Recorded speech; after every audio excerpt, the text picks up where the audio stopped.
And we're starting to get monologues, apparently, from the crowd. The other people in the crowd know they can talk, right? It doesn't just have to be them? Yeah. Yeah, okay. You guys can also scream if you want. And taking it and running with it. I love that I can at least look at them. It brings me joy. So Evo Archer's out here early for Ruben, and Pandora responds in kind. Ruben's win rate here with a handful of win conditions. E-Giant, Mortar, GY, he's been perfect with, and that is an early nice connection, but Pandora takes it and makes the best of it by activating King 2472 as a Ram Rider is set up in the back. NATO Bar Barrel as the spells from Pandora. Well, the help of the bowler is going to be important, but what I was going to say is just the NATO and the Bar Barrel, those cards are going to struggle against the Ram Rider. It's still going to be able to stay with the charge and get to the towers easily. Honestly, I feel like those guys over there are pretty good on predicting. They called out Mortar, we got Mortar. They're calling out Bowler, we got Bowler. I don't mean to encourage them, but maybe you start listening. Ruben, full on Elixir, goes with the archers in the back, allowing his troops to just take out what they can, but getting a full reset right there. And we're just seeing it again. Looks like E-Giant Lightning with the Baby Dragon instead of any Little Prince variation. Yeah, Juicy was talking yesterday about why Baby Dragon has been showing up a little bit more, does not die to Lightning, so you can still get good value from that Baby Dragon even when Lightning is in play, which we have seen a lot of Lightning, and Pandora leaking just a couple Elixir, trying to decide what he wants to do. He sets it with E-Giant in the back, heading right towards this Phoenix. Ruben going to be responding with a Mega Knight of his own right there. And Ruben, I mean, these decks, the deck that Ruben is using is going to be so difficult to defend. He has to make sure that he's counter pushing and applying pressure opposite lane. He has to do everything perfectly. And right here, this is a good defense because of those Evo Archers. Yeah, absolutely, and a good defense on the other side of it. And that's something that Pandora is going to have to be very, very vigilant of, is knowing exactly when those Evo Archers are in cycle so that he always has his NATO ready to pull them closer to the E-Giant, because if that is something that he's not staying on top of, that is going to make this a very, very difficult rest of this game. No building for Ruben, so Pandora's going to have a somewhat easier time once Triple Elixir happens, if he can make it to Triple Elixir, to be able to just get very aggressive with these E-Giants and just, I mean, we've seen it before, just go E-Giant bridge, because once you use the NATO, pull everything in, everything's going to stun itself, and we're always going to see the E-Giants get into the tower. And this is exactly what I was just talking about. Big shout out again to Juicy J. You see right there, Lightning comes down, Baby Dragon stays alive, helps clean everything up, 2887 to 2047. Ruben has run Ram Rider 15 times this year with a 67% win rate. Tombstone Skelly is going to be able to protect it beautifully, especially with the help of the bowler. So right there, Mega Knight plus Phoenix. Will we see the Lightning in response? And we absolutely do. Another very clean defense right there, but the egg taken out fully. And Ruben's happy to keep getting those Lightnings off the tower. He's already got great damage in. He's already got a several hundred HP lead. And as long as he can hold and Lightning at the bridge to stop pushes, he can sneak in that Lightning at the end with that damage lead. Talking about Pandora playing E-Giant, 25 plays on the season, his second most popular win condition with a 76% win rate. Right there, Bandit taking out the Tombstone fully. Are we going to see it push? And we absolutely do. Ram Rider coming down, and we are going to see the E-Giant placed directly on top. That way the Ram Rider stuns itself. A great E-Giant. And right there, Lightning misses the E-Giant. I'm not sure if he did that on purpose or not. I think he was going for support troops. He got the Baby Dragon, and he got one of the Super Archers, or Evo Archers, excuse me, and we'll see if that was the correct decision to make, as this Archer should know. Perfect placement and timing with that Royal Ghost by Ruben. Does get a shot in, 25-93, narrowing that gap just a hair is Pandora as he sets up an E-Giant in the opposite lane. Yeah, left lane going in with the E-Giant, Baby Dragon, and Bowler on the right. Archers to help out, but that's a lot of Lightning value. Will the Mega Knight jump? It does jump! It does jump, and the splash is there. This should be it in game one. He needs to NATO it off. He delays, gets the NATO, finally, but it jumps again! It jumps again! The double jump from 1MK, and Ruben takes game number one. Snowball going to take out the tower, the double jump, the NATO. I mean, the NATO needs to bring the MK off the tower, but I didn't really think that far. You also need to play another troop down. Both of these players, so at least a good shot for our friends over here. Ruben, 7 wins in a row. Can he make it the 8? We shall see soon. Pandora's run Hog Rider 37 times this year, but only with a 43% win rate.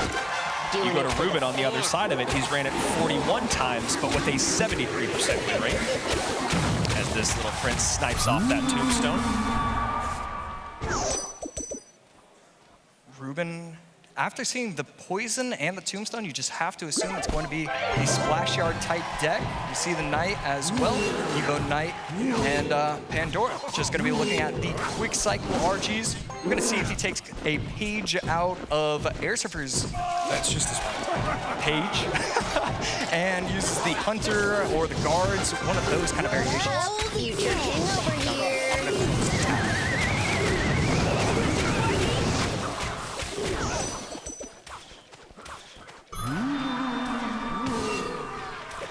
Right there.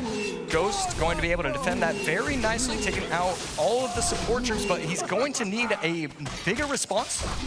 Instead, has to force out the Fisherman. Will it be able to get the yank before the little prince takes it out completely? And it does. Clean defense from Pandora. And I like this pick with archers and lightning out. This is a really, really nice pick. It matches up very, very well. We see an aggressive RG at the bridge with the rage, and Pandora getting some great damage in. And Ruben, you can kind of see just scratching his chin going, what do I do to stop the bleeding? NATO comes in, which means only 1 elixir in the tank, and a great swing back here from Pandora. Ruben setting himself up with the tombstone, but I believe that Ghost is going to be able to take it out fully unless he responds with extra troops. Right there, bar barrel to protect the tombstone. We see how important it is to protect the tombstone with that last RG Evo push. And I mentioned it at the beginning of this set, Ruben is perfect with Graveyard in this competition. Bold and bashful. And with the patience that we've seen from our former world champion, you like the deck pick, but we'll see how it fares being down about a half a tower here to Pandora, who is, I don't know what, is like a more fisherman than I've seen on the board in a while. Wow, that is a value NATO right there, and he's going to be able to get slightly aggressive baby dragons and the night fisherman pulling it, but that's double baby dragons. 1 on the tower, poison comes down here for Ruben, and he is narrowing that gap as the second baby dragon will take out the little prince, so damage dealt, and Pandora tries to respond. Rage coming in to help out the RG. Can he get the correct timing with the bar barrel and the garden? Will the RG get a shot? He does not. Perfect defense from Ruben, and he storms back into the game. 21-88, 15-17. As this Royal Ghost will create just a little bit of pressure, Pandora goes opposite lane. Ruben has 6 elixir to respond. What does he have to deal with this little prince and Guardian push? Wow, and he only has 2 and look elixir. At that! Oh, Guardian turns around, but Royal Giant taking for Guardian. Now Guardian gonna be taking for that Royal Giant. And Pandora dominating game number 2. Yeah, he's not going to be able to defend it. Does not push off with the tombstone. So that's another shot and another shot. We need to see what the big spell is, but it's going to be Fireball right there. Takes out the tower. Pandora gets game number 2. It's going to game number 3. This lower bracket run is giving me heart palpitations. This is insane. Pandora comes back. And here we go. Good luck coming out from both of these competitors. And some Spear Goblins at the bridge. Ruben ready to go with the log. Yeah. Ruben still has log, Earthquake available. We could see the Hogquake cycle from him. Maybe the Royal Hogs, we've seen that earlier this weekend. And yeah, this makes sense. Ruben could be running RG, one of the best players in the world with RG. He started a meta just with how good he was with RG Healer. Ruben has run RG 42 times this season, 21 each Evo and non-Evo. 76% win rate with Evo RG, and a 71% win rate with the regular RG. And we'll see if Pandora can hold on with this quick cycle deck. Ruben, last 2 cards, we're gonna see Fireball and possibly a building, but I don't know. Only having, and there you go, Skeleton Dragons, that makes sense. Because only if you, oh! And a huge hit there. Skeleton Dragons out. Elixir in favor of Pandora, who just took a massive damage lead, up now by just under 800 HP. Skeleton Dragons, I mean, they're so strong when you use another card with it, when they're protected or when they're trying to snipe opposing mortars that are placed outside of the Crown Tower range. But sometimes they just don't do what they're supposed to do. They don't know their responsibilities. And while Pandora has run wall breakers 25 times this season, his win rate with it is only 56%. So maybe Ruben was thinking he went somewhere else, something that he had a higher win rate. And we see Evo Knight plus Miner on top, trying to stop the bleeding as fast as they can. Now come out those Skelly Drags. We'll see how much of a menace they're going to be throughout this game. But that walking Evo Knight doing a great job here. Firecracker trying to stay away with the help of the Eastbird. It will, and still going to get more damage. Damage on top of the Crown Tower. That's important chip. Yeah, good fortune there for Ruben as Pandora goes for that King Tower activation. Miner into that right-hand side, which is exactly what you have to do with this deck. You have to be very, very happy to change lanes, and you see it pulls those Skeleton Dragons out of Ruben. Yeah, and right there, that is a massive error from Ruben. Because he misses the log on top of the Miner, it forces out the Skeleton Dragons over the middle. He could have tanked a bat damage and a little bit more shovel shots from the Miner. Instead, forces out those Skelly Drags. Lumberjack in response to those wall breakers, obviously a negative trade. Pandora's not sure what to do with this influx of elixirs, so he gets spears down just a hair late. As these wall breakers trying to create a little bit of space here, stop those Skeleton Dragons, and now good damage in here on this RG. Yeah, Pandora controlling the match entirely right now, but we've seen it with all of these evolutions. I mean, you can control the game entirely, but if you just give up one good offensive push, it gets dangerous. Free elixir remains. A nice late log there by Ruben, helping that Lumberjack out. 1950 to 2482. Pandora is commanding this game, or at least in the driver's seat, but it feels like Ruben is maybe finding his bearings. And those spears were dropped in that Lumberjack, yeah? Yeah, placed a little bit too early. Only one of the Spear Goblins survives, gets the left Crown Tower down to 17. 1647 is Pandora. And right there, another slight error. The Eastbird, I believe, it jumped on top of the Miner as it was dying. And Bat's tanking for those wall breakers, so Lumberjack has to come out. And an early fishboy here from Ruben. And there we go. That is a great placement of the Firecracker. And right there, Evo RG on top of the Bomb Tower. Will he be able to get a second RG on the board in front of the Firecracker potentially? There we go. We absolutely see that.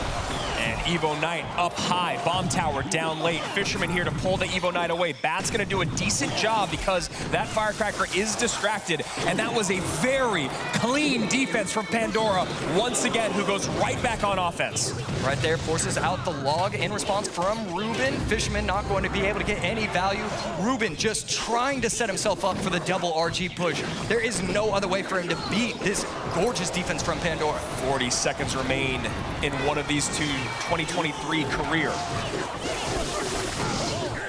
Lumberjack going to be able to go on the left lane. Skelly Dragons to help out over the right. We see the poison on defense. Bomb Tower should be placed in the middle, and there we go. This is the double RG push that he's been waiting for. Evo Knight up high. Log comes in to take care of those spears. Firecracker distracted. This should be clean enough for Pandora. No, does get another shot. And the late Bomb Tower, 1503. 1451 needs to get a poison and a Miner down. Poison is in. Going to apply pressure with the Skelly Drags. I think, no, the log poison. It's gonna do Ruben has been eliminated by just a hair, and Pandora stays alive.